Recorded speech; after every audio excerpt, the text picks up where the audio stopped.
understanding the cyber threat landscape for SMEs. And this is obviously the first in a series that we're doing for the New Anglia Growth Hub. And this one is to get you understanding that threat landscape.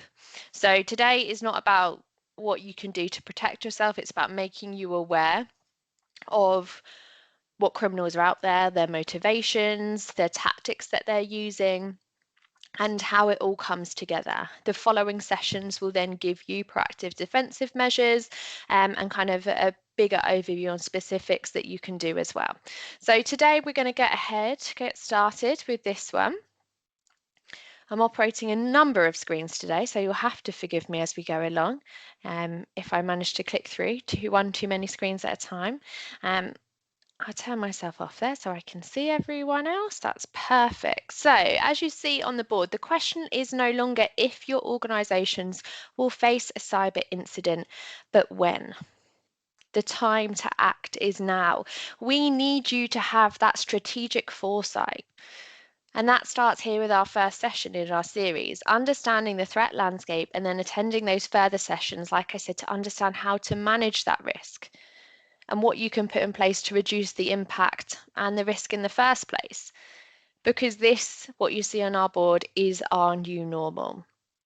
At one point or another, you as individuals or you as professionals in the organisations you work for will be a victim of a fraud or cyber-related incident.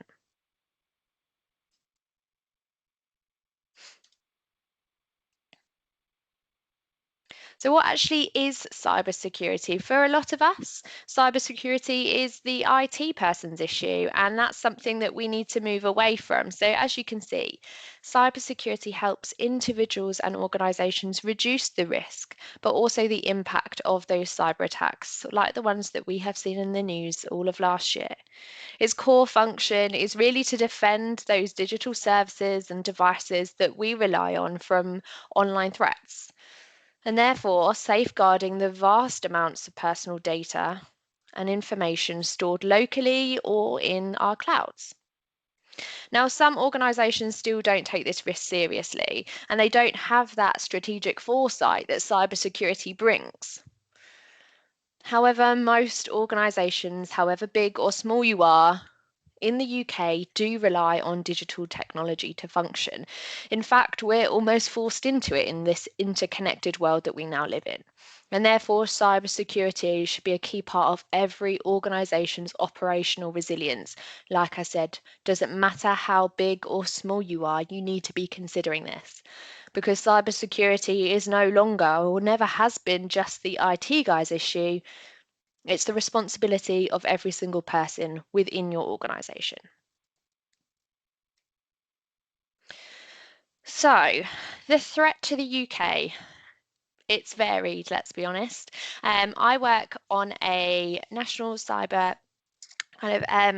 agency cyber choices program, focusing on young people, for example, who are on the cusp or have committed what we call low-level Computer Misuse Act offences.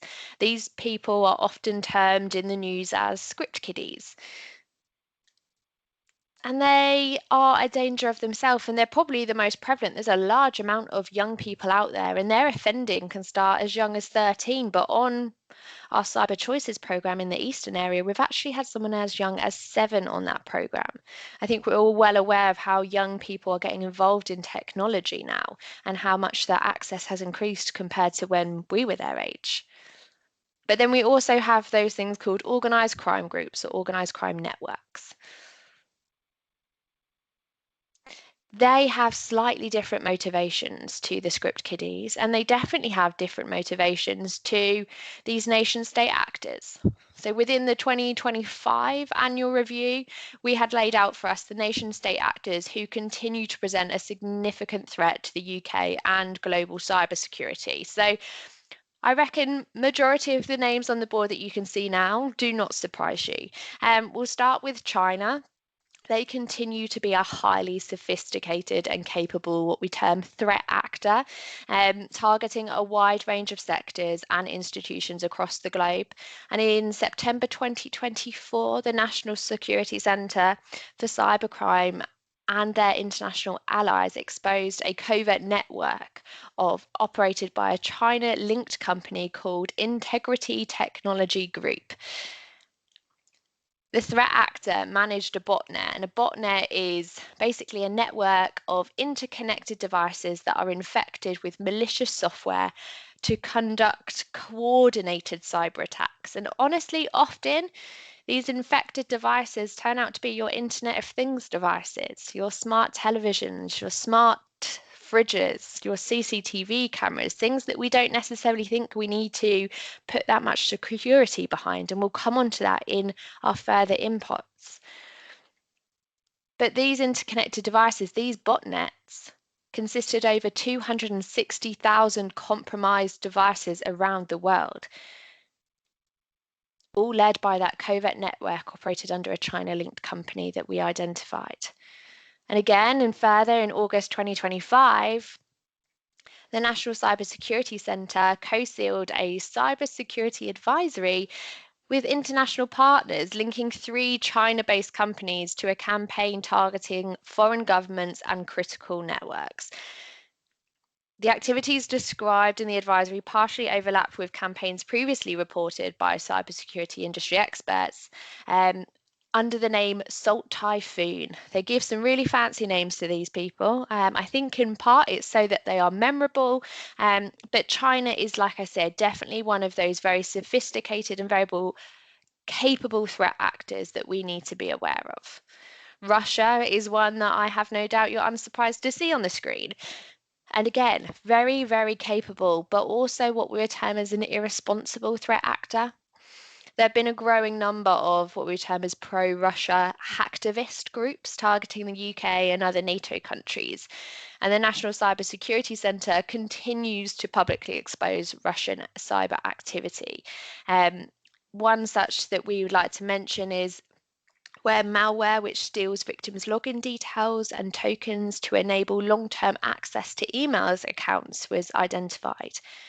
And the National Cybersecurity Centre, like I say, they're on top of this and they continually give out mitigation advice. So the National Cybersecurity Centre is a place that we will be referring to throughout all of our webinars in this series, because it's a great place for you to read up on this subject area, be aware of the risks and the trends, but also get that mitigation advice. We then move on to Iran. Now, throughout early 2025, really, reports that it had concentrated their cyber operations in support of its military and wider geopolitical operations. But in June 2025, the US government issued a fact sheet detailing the need for increased vigilance for their potential cyber activity by the Iranian state. So again, it's ones that we are constantly seeing that are new to be highlighted, but the NCSC, the National Cybersecurity Centre, are on top of it for us. And finally, the Democratic People's Republic of Korea. They seek to raise revenue, to collect intelligence, and to offset the impact of international sanctions. Their threat actors will target cryptocurrency companies. UK firms are almost certainly being targeted by IT workers from the Democratic People's Republic of Korea. They want these people. They're disguising freelance third country IT services and getting people to come in and work for them. They're generating revenue. And it's also highly likely that UK-based crypto asset firms are currently at the risk of being targeted by these threat actors. And I think all of these seem quite far out of reach for us as SMEs on the call. But I think it's still good to have an overarching view of the general threat to the UK. But remember, every single threat actor that we've discussed here, whether it be the script kiddies, the organised crime networks, or the nation state actors, their motivations vary. So think nation states. They are looking to potentially disrupt or for espionage purposes. Organised criminal networks are most likely looking for that financial gain, whereas script kiddies can be almost harder because they are viewing it as a challenge. They're doing it out of boredom. Or if you've seen any reports on the community, They might even be doing it for a sense of kudos in their community itself. And that can be therefore really hard for us to kind of divert those young people out of that kind of criminal pathway that they're on. But understanding who the criminals and the threat actors are that are out there, doing a threat assessment for our business, we can start to look to implement controls, which we will come on to further in our next sessions. Now, I've got a couple stats here for you on the board. So this is from the Cybersecurity Breaches Survey of 2025. That is our most recent one that we are working with. Now, 4 in 10 businesses and 3 in 10 charities have reported experiencing a cybersecurity breach or attack in the last 12 months. That translates to around 43% of businesses, equating to 612,000 UK businesses, or 30% or 61,000 charities. And when you lay it out like that, it sounds pretty scary, and it starts to reinforce that it's not if I will be a victim, it's when. The average cost of the most disruptive breach was £3,550 for businesses and £8,960 for charities. Charities are quite often seen as what we term as a kind of a soft target. They may not have the budget or the infrastructure built around them, but they are dealing with vast amounts of personal information, not only of their employees, their volunteers, but those that they help within their charity work. Please do remember that these stats are based on what we call self-reported estimates. So what we see there with those costings could be an underestimation, of the full financial cost and impact that those organizations are experiencing. Phishing attacks remain the most prevalent and disruptive type of breach or attack, and phishing attacks are experienced by around 85% of businesses and 86% of charities. You can see, and you will have all probably experienced a phishing email, a smishing text, or a phishing call at least once within the last 2 weeks personally. And finally, there's been a significant increase between 2024 and 2025 of businesses who have experienced some kind of ransomware crime. And we're going to come on to ransomware now. But I think it really reinforces with these statistics. We don't want to do death by statistics in these types of things because nobody needs that. But I think these ones are the ones we've picked out from the survey that do really reinforce why you need to take this topic area seriously. So, like I said, ransomware does remain one of the most acute and pervasive cyber threats to the UK organisations that we're dealing with, no matter how big or small you are.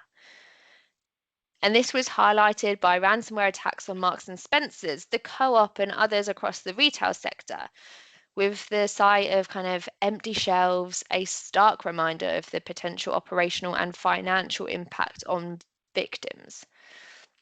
But what is ransomware? Well, it's a type of what we term malicious software, which is often shortened to the term malware, that prevents you accessing your computer or the data stored on it. The computer itself may become locked, or the data on it might be stolen, deleted, or encrypted. Some ransomware will also try to spread to other machines on your network. An example of that would be the WannaCry malware that impacted the NHS back in May 2017. If we saw these types of attacks in 2017, you can only imagine how far more sophisticated they're becoming in 2026. Now, usually off the back of being hit with a ransomware attack, you are asked to contact the attacker via an anonymous, I can never say that word, email address, or follow instructions on an anonymous web page to make a payment. Now, these will be the best customer service kind of providers that you have ever got. They are there 24/7 to talk you through this process. But your payment is usually demanded in cryptocurrency. Cryptocurrency being something such as Bitcoin. And once you pay that, they will unlock your computer or allow you access to your data. However, as I think we can all imagine, even if you pay the ransom, these are criminals. They are not ethical people. There is no guarantee that you will get access to your computer or your files after paying this. Now, a lot of people think, oh, my business is too small. You know, I'm not in the right sector. They don't target people like me. They're targeting the engineering and manufacturing sector. And yes, they do, but you need to realize that most cyber criminals are sector agnostic, and they're only selecting victims based on organizations they believe are most likely to pay a ransom. They are vulnerable to operational downtime, or they hold sensitive data that would cause significant harm to UK citizens if leaked. Now, that last one is pretty much relevant to every single business. All of us on the call, whether we're a charity, an SME, whoever we are, we hold personal information relevant to UK citizens, like I said, whether it be volunteers, employees, or customers. We also have ransomware groups, and they are clusters of kind of when you hear the terms ransomware groups and you hear these groups being called specific names, it's just a little point there to make you aware that these are names that we use to track them as part of like the security community, and sometimes various groups are given various names, but they all eventually come back to one. We also then have the added issue of what we call ransom as a service. Now, these criminals, they are, you know, doing great at team building activities currently. They are operating business models where ransomware creators rent out their malware, their malicious software to other criminals that we term as their affiliates. The affiliates carry out the attacks while the developers provide the tools, support, the infrastructure, and the updates. And then they share the profits. And sometimes there's a commission or like subscription fee from the person, from that developer who has kind of offered out that ransom as a service operation. But having this as an option for criminals has lowered the technical barrier to entry, meaning that even lower skilled offenders can launch a sophisticated ransomware attack. And as such, and as we saw in the statistics page, this model has led to a major increase in ransomware activity, as it basically operates like a criminal franchise. And that's something that is quite scary to us. And I think it's something that we quite often put to the back of our mind because we don't want to believe that the criminals are getting together, they're working together, and they're sharing. We often like to think they're out for themselves, but actually, if they can get more money from working together like this, you best believe that they will start doing that. And we are seeing that trend taking place right now. We then come on to talk about phishing. Like we said, phishing is the most prevalent type of attack that all organizations face. Now, we know what phishing looks like. We have seen bulk phishing in our day-to-day lives for years and years and years. Generic greetings, poor spelling or grammar if it's a phishing communication via email. There's going to be the email sender is going to look slightly off. There's going to be unprofessional graphics.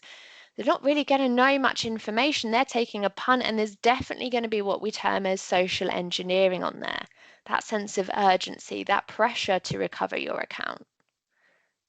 It's something we're familiar with. But what we're seeing a shift to is spear phishing. And this is in part due to artificial intelligence. Now, artificial intelligence is it's accelerating the tactics and techniques used by criminals across the board. Like we said, that barrier to entry for our lower skilled offenders is partly, we would argue, actually completely removed. There is no barrier now because artificial intelligence will write their scripts, it will write their malware, it will help them along the way. And it's exactly what it's doing in phishing. It can produce bulk phishing communications quickly, but it can also help excel their trends, their tactics, their techniques to something like spear phishing. Now, the process that you see on the board would previously have taken a criminal around 16 hours to do from step 1 to step 4, but with AI, 5 minutes, if not less, is all it's taking. They are setting an objective, and like I said, those criminals have multiple different motivations depending on who and what their outcome they're looking for is. But let's say it's financial, they're going to choose their target. They are researching that target, and we're going to come on to finish on digital footprints at the end. But then they craft and send that personalized phishing message. So now we no longer have generic greetings. They will have your name. They will have other pieces of personal information about you or your company that will make them seem more legitimate. They have done their homework. They know what they're talking about. Combine that with social engineering, with human manipulation, and it's far, far more successful for those criminals, and they get a larger return off the back of it. Now, we did promise you some case studies in this session, and this is really the first one. So this is a local company, and for obvious reasons we cannot disclose exactly who it is, so it's going to be kind of an overview of the search for you. But we received in the Norfolk and Suffolk cybercrime unit what we term as a dissemination from report fraud, which was previously called action fraud. Now, the reason for this dissemination to us was that they believed the suspect who committed this offence was in Norfolk. But the victim, the SME, was based in London.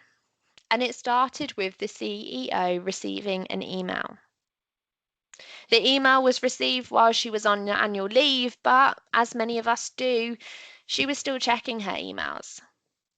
Her email was received around the end of September, and it was in regards to some wage slips and an email. It was an email that she was genuinely expecting from a legitimate company that she had been speaking with, making inquiries with. But I think we can all see where this is going, and it wasn't the legitimate company. It was a phishing email. The email asked her to click on a link to view some documentation, which took her through to a Microsoft login page. Without thinking, she entered her email and her password for the business account and hit enter. But nothing happened. There was no 2FA check. It just went blank. So she thought, oh, this is something that I can deal with when I get back to the office, actually. And she ignored it and she went back to her annual leave. Following this, around the beginning of October, the finance manager received an email from the CEO asking them to pay an invoice of around £21,000. The finance manager, because it came from the CEO, initially attempted to pay, but there are some issues with the payment going through which made her stop and think. And as a result, she emailed the CEO back, starting to challenge the payment. But again, as you've all probably clocked, the email never came from the CEO in the first place. The CEO's account had been compromised, and it was the criminal sending these emails. And therefore, the criminal replied as the CEO, offering an alternative payment method. And on the 5th of October, less than 24 hours before the finance manager and the CEO, who is back from annual leave, were due to have a face-to-face meeting, she paid the money. Investigations as a result of this have gone on. It has identified multiple other victims who have been targeted by the same threat actor in the same way. We've had money mules identified, people whose bank accounts have been used to send the money.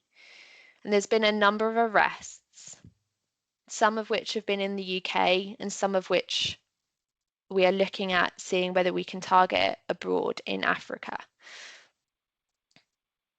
But the amount of money that this company and other companies lost that our investigator has identified is massive.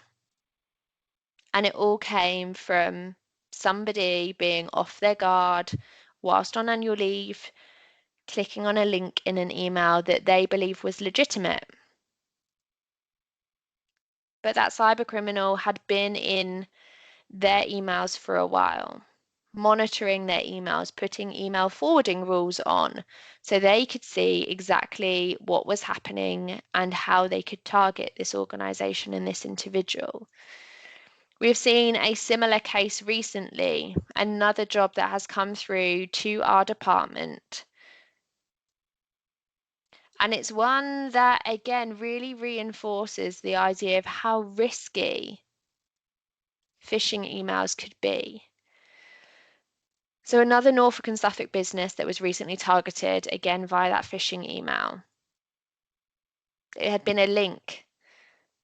As a result of this account takeover by the criminals, who had been in their system for around 6 weeks before the organization even realized anything was wrong, gathering client information. They even opened a new domain name under that business, and they convinced one of the business's victims to send them £75,000. And luckily for that victim in this case, the bank did manage to retrieve that money. I think they only lost maybe £100 or £200. But phishing emails can be that kind of gateway into committing further offences. So the first example I gave you, we're also seeing areas of mandate fraud there around the invoicing of documentation and the changing of bank details. The fact that we're seeing many cybersecurity breaches and attack as a result of a simple phishing email really reinforces the fact, and what some of our sessions upcoming are, is that we need to train our staff. We need to make our staff, as much as management, aware of these risks and trends. Now, supply chain attacks. Many of us rely on suppliers to deliver products, systems, and services. However, supply chains are often larger than we give them credit for, and quite complex, which makes it difficult to know if you have enough protection in place. Now, in recent years, there's been significant increase in cyber attacks as a result of vulnerabilities within the supply chain, which can lead to expensive and long-term ramifications for the affected organizations and their customers. And remember, this combination of people, processes, and technology elements is your supply chain. And the risk to your organization and those you interact with will vary as a result of that. Supply chains and the controls we can put in place and how we can assess these is something that we'll go into in further sessions. But a local case that we have again dealt with was actually a local farmer who, putting it simply, their identity was stolen. Contact was made with their supply chain, their suppliers, but also people they supply to. Mandate fraud took place, as well as orders that were put on that were, as a result, a loss to the company, to one of their suppliers that they dealt with. And as you can see, one of the biggest assets of companies is their reputation. This was damaging this farmer's reputation massively, and they had to make a call of how they dealt with this and how they contacted their customers. But their Google details also got changed, which is one, again, I think is quite often overlooked. It's something we might not necessarily check. But their mobile number on their Google details got changed, which meant customers who were trying to get hold of them were actually reaching the criminals. And like I said, orders were made in their name, invoices were sent out in their name. And these people panicked because, unfortunately, they didn't really consider cybersecurity in their sector.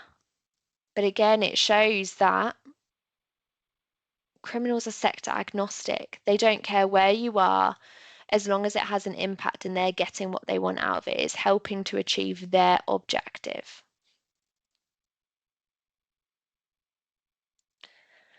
And like we said, these cyber incidents can disrupt operations, damage reputations, and lead to serious financial and legal consequences. If you do not have the strategic foresight to plan for this and reduce the impact and the risk, you're going to have those financial and legal consequences. And you're going to have to end up reporting something through to the Information Commissioner's Office. You may be enforced with a fine as a result if they can prove that you haven't done everything possible and you don't have certain things in place to keep your data safe and your data of your customers and your employees safe. And again, this is something that we're going to come on to in later sessions for you. Now, we've spoken about a range of different attack methods that our criminals are using. We've kind of focused on those most prevalent ones, like we said, the phishing, the ransomware. We've touched on how AI is excelling those tactics and creating new opportunities for criminals. This video I'm about to show you is going to give you what we term as a real-world view of some of the different types of cyber attacks. Some that you will remember from our input, like ransomware and phishing, and the mention of distributed denial of service attacks using those botnets we mentioned right at the beginning, those infected smart devices that are used to take over and flood a system and prevent it from being operational. But you'll see it in a way that hopefully you can relate to much easier than just having me continually talk at you for an hour. So here we go. Hopefully you can all hear this.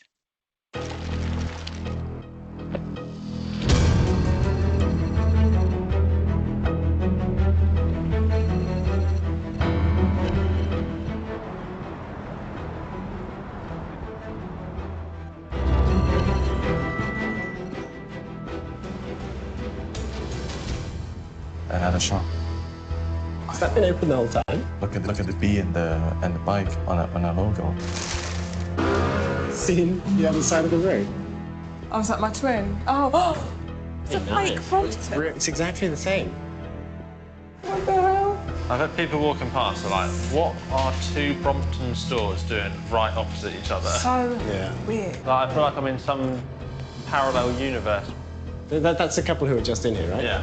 They've bought a bike. They walked in from here. And then they across went the road over straight. there. Type in their website. I'm really confused. Go walk over there. We just wondered what was going on. He was like, do you want to test out one of our bikes? No. They've got the same tags as us. They're having those of Bromptons delivered into their shop. What? What's happening? I think these are our... Delivery, this 146. You sure this isn't delivery for over on the inside road? Brompton. No, it's here, mate. Are you Brompton? No, Brompton. No, I can't even do it. What the hell? All right, we've got customers. Hold on. Hi, guys. Price are in a Brompton. How many parts? £840. Real leather. Bigger tyres. Give us a demonstration. There's a couple of different methods. Sorry, just 1 second, sir. How many parts? Sorry. Actually, yes, stand back a second. Componentry, materials. What's the smallest If size? you don't want the mud guards, take them off. See you later. Bye-bye. See ya. What was that? The guy said, tell me your favourite 3 things about the tyres. What the hell is going on? You're getting closed down. Really? What should we do? Whoa. What are you doing? Can you take the sign down, please? This is not okay. The fact that you don't know what to do in that situation, it's daunting, really. It's one thing if you see it online, but as you see it right in front of you, kind of really brings it home that this is happening probably everywhere with every brand. I was in so much shock, I was just going to take my t-shirt off and just walk out. I was like, what is going on? Like, To see the company that you work for being undermined like that, and kind of really makes it real. Every hack in this film is based on real criminal methods. If you fall victim, Hiscox will get you back up and running fast. Hiscox, experts in small business insurance. Now, I must say this is not me promoting Hiscox. It's just a very good video that I think reinforces the kind of the threat landscape and how anyone can be targeted. But also, we need to consider why all these attack methods that we have discussed today, why are they so successful? Why are we seeing an increase when we do have technology ourselves that is increasing and accelerating, and we've got all these options of technical controls that we're putting in? Why is it that these attacks are still on the increase? Why is it that phishing emails are still so prevalent? And the first thing it's to do with is understanding how vast your digital footprint is. These are the last 2 things I want to leave you with today, because I want you to remember them as we move through to the next kind of elements in our series. Understanding how vast your organization and you personally and your employees' digital footprints is vital. You have an active footprint, your active footprint being everything you're aware of and you're in control over. I want you to think about accepting cookies when you go onto a website, the posts that you make on social media or on your business website. Because remember that farmer that I said had their identity basically stolen? They put their life story on their website. You could find out so much about them by just going to one web page. It's also those forums, anything that you're in control over, anything you sign up to, anything you're aware of. The searches you make on Google, that's an obvious digital footprint active part. But then we have the passive, things that you're not necessarily aware of or you have no control over. It might be when you're online shopping, that company is taking into account where in the world you come from, combining that with the details you already give them, what time of day it is, what products you're looking at. They're building a profile of you, which they will probably sell for marketing purposes. Or, like we've already touched on, the attacks that we saw on Jaguar Land Rover, the Co-op, Marks and Spencer's, Harrods, they disclosed that customer data had been breached, and therefore that data was out there on the dark web for criminals to purchase and use against us in further offences. Now, most of us aren't aware of how much information is out there about us.